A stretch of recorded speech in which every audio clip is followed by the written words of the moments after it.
ओम नमः सिद्धेभ्यः। ओम नमः सिद्धेभ्यः। ओम नमः सिद्धेभ्यः। अहिंसा परमो धर्म की। आचार्य गुरुवर श्री कुंड भगवान की। आचार्य गुरुवर श्री ज्ञान सागर मुनि महाराज की।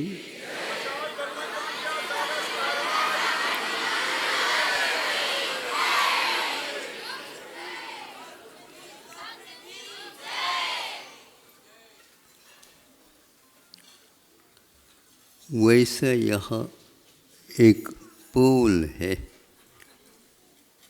गोल जैसा लगता है किंतु इसमें पोल है।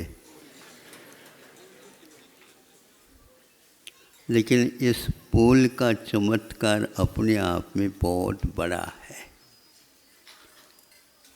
पंच महाभूतों से बनी हुई एक काया अनेक प्रकार के व्यंजनों से भर लिया जाता है और वह कथनचित अपेक्षित भी है, किंतु एक संकेत दिया जाता है उस भोजन करने वाले व्यक्ति को। ये पंच महाभूत में से चार तो अन्य में आ जाएंगे, पांचवा वह आकाश है। और आकाश का नाम तो हमने बता ही दिया, वह गोल अवश्य है और उसमें पोल रहता है। पेट भी लगभग उसी आकार का बना हुआ है, इसलिए भोजन के बाद वह कम से कम 4 आना हिस्सा खाली रहे, बाकी आप 12 आना हिस्से में अपना जो कुछ भी करना है यद्वा तद्वा नहीं करना है। इसी पोल में एक प्रकार से ध्वनि छुपी हुई रहती है, अथवा उसका जो पथ यही बनता है। ठोस जब कभी भी कुछ आ जाता है तो उस ध्वनि के लिए आहत हो जाता है, टकरा जाती है और इधर उधर वह बिखर जाती है। इसीलिए सावधानी की आवश्यकता है, वक्ता को भी और श्रोता को भी। श्रोता अपने ध्यान को इधर उधर भेज देगा तो वह शब्द आकर के टकरा करके यूं ही चला जाएगा।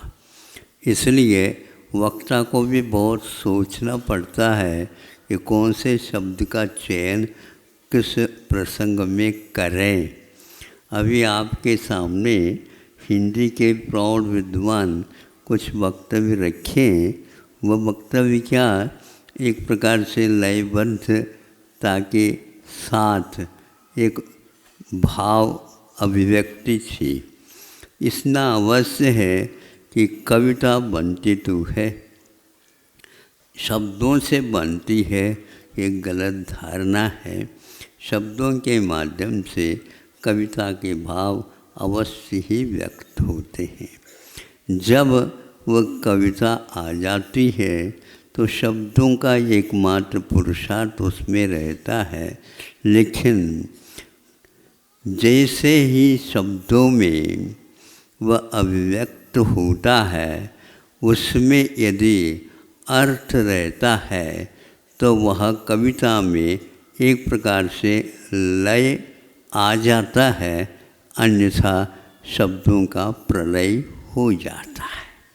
आप लोग हम तो प्राय करके शब्दों को उत्पन्न करते हैं और प्राय करके इस महापोल में वह विलीन हो जाते हैं, उसका कोई अर्थ नहीं निकलता। समझ ले इस बात को भी कि शब्दों में अर्थ है, क्या कहाँ अन्यत्र उसका वास रहता है। इस आकाश में शब्द गूंजता तो है, शब्द गूंजता है तो उस शब्दों में कुछ लय लाने के लिए और क्या पुरुषार्थ करना होता है। तो यहाँ पर प्रश्न का उत्तर यही दिया जाता है कि शब्दों में क्या आत्मा में अर्थ छुपा, सो कौन सोचता? कौन सोचता बताओ? पोथियों में शब्द रहते हैं, शब्द के संकेत रहते हैं, किंतु उन शब्दों के साथ संकेत भी रहता है, अर्थ की ओर जाने का मार्ग भी होना चाहिए। आज का युग शोध प्रबंध के नाम से प्राय करके शब्दों का संकलन तो करता है ये युग, किंतु उस लय का, उस कविता का संकलन नहीं हो पाता। ये बात उनके मुख से ऐसे सी निकल रही थी, किंतु वह अर्थ छुपा है सो कौन सोचता है, और जो सोचता है वो शब्दों के बारे में नहीं सोचता, किंतु उस अर्थ के बारे में सोचता रहता है। छोटा सा भी अर्थ क्यों न हो, कर्णेंद्र का विषय बनता है, किंतु वह कर्ण प्रिय लगता है। हम लोगों का या और किसी का वह शब्द निकलता है तो कर्ण कटु, अर्थ स्पष्ट है ही नहीं, और यदि अर्थ भी है तो वह और कटुतम होता है, तो हमेशा हमेशा के लिए शब्द तो निकल जाता है, लेकिन वह कटुकता पलती रहती है भीतर और घुटता रहता है आत्म तत्व। उसको सोचना चाहिए, इस घुटन को आपने स्वीकार क्यों किया? छोड़ देता, एक कान से सुन लिया, दूसरे कान से निकाल दिया, तो वाणी वीणा या वीणा में वाणी। आप सोचो, दोनों में नहीं है, किंतु वह उन तारों में रहता है सब कुछ चमत्कार। और वह तार यदि मान लो ढीली है तो वो उस चमत्कार को नमस्कार कर नहीं सकते, और यदि मान लो ज़्यादा तन जाए तो टन कर करके वह टूट जाए। आप लोगों के ऐसे या तो बहुत ढीले ढाले रहते हैं, अथवा एकदम टन कर करके निकल जाता है। दूसरे के कर्ण में वह कटुता तो रह जाती है, लेकिन मिठास और उसका स्वाद, और वह स्वाद लेने के बाद में हज़ारों वर्ष भी रह रहे तो भी भैया उस दिन का स्वाद अभी भी, बोलो ना, बना रहता है। हाँ, इसी का नाम तो है उस स्वाद में, किंतु आत्म तत्व मुख्य रहता है, स्वाद तो यूं ही रहता है। वह कवच की भांति है, किंतु यह भीतर जो रहता है गर्भ में, उसमें स्वाद रखता। इस प्रकार फलों में कवच में स्वाद नहीं, किंतु शक्ति कुछ रह सकती है, भीतर उसका स्वाद भरा हुआ गर्भ रहता है। उसी प्रकार शब्दों के फल में एक प्रकार से वो स्वाद ढूंढने की आवश्यकता नहीं, उसकी खुशबू बाद में भी, स्मरण में भी बनी रहती है। यही एकमात्र शब्द पुरुषार्थ का एक प्रकार से फल है, और हमारे लिए ऐसे संत हुए हैं जो कब लिखें, किसके लिए लिखें, ये दोनों शब्द हमारे सामने हैं, किंतु उन्होंने जो इसको पढ़ेगा और पढ़ करके यदि अपने माथा को अर्थ की ओर ले जाएगा, अपने उपयोग को अर्थ की ओर ले जाएगा, तो फिर तो अर्थ से परमात्मा की, परमार्थ की अथवा परमात्मा की गवेषणा ज़्यादा देर नहीं लगेगी। वह अपने आप उसी मस्तिष्क की एक उपज है। हम उसकी ओर ज़्यादा ध्यान दें, वीणा की ओर आप देखो नहीं। वीणा से जो निःसृत हो रही है वह ध्वनि एक प्रकार से आपके कानों तक आ ही रही है, बस आपकी उपस्थिति उस कानों में बनी रहे। लेकिन वह उपस्थिति क्या करें, सुनना तो पड़ता है। तो फिर तो आप उपस्थित हो करके भी अनुपस्थित है और समय यूं ही चला जाता है। हमारा कहने का तात्पर्य इतना ही है कि 2 दिन एक बार कहा तो था, कई लोगों को अच्छा नहीं लगा, लेकिन मुझे तो इसकी प्रतीक्षा थी।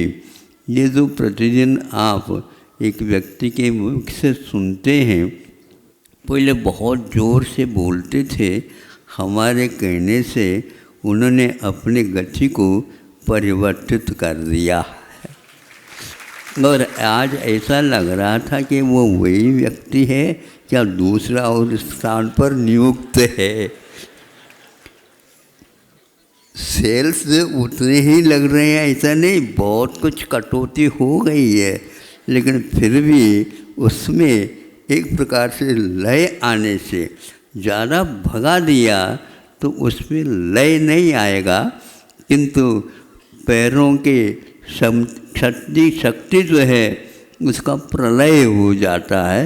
दिमाग के लिए थोड़ा सा अवसर प्राप्त होना चाहिए, जो सुनने के बाद कानों में दिमाग नहीं रहता, ये ध्यान रहे, कानों में तो पूल पट्टी रहती है, नहीं समझे, किंतु वहाँ पर आप उपस्थित होकर के उपयोग यदि शुद्ध रहेगा तो उसको आप शब्द तो सुनेंगे कान, फिर इसके उपरांत आप जो बैठे हैं कान नहीं है, किंतु आपकी दुकान अलग है, उसमें माल रहता है, वह अच्छे ढंग से आप उसके अर्थ का ग्रहण करना होता है तो निश्चित रूप से उसमें लय रहेगी और उस लय के माध्यम से यह कविता तो पीछे रह जाती है, किंतु उसमें लय ऐसा समाविष्ट हो जाता है, किंतु प्रलय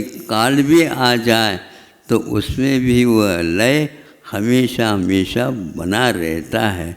ऐसी गाथाएं, ऐसे सूत्र, ऐसी कविताएं, ऐसे गीत, ऐसे कुछ प्रसंग शब्दों के माध्यम से कवियों ने, संतों ने संकलित किया, हम लोगों के लिए भी उन्होंने परोसा, लेकिन हमारी वह वृत्ति कहाँ तक उसको स्वीकार करती है, ये भगवान से प्रार्थना करता हूँ।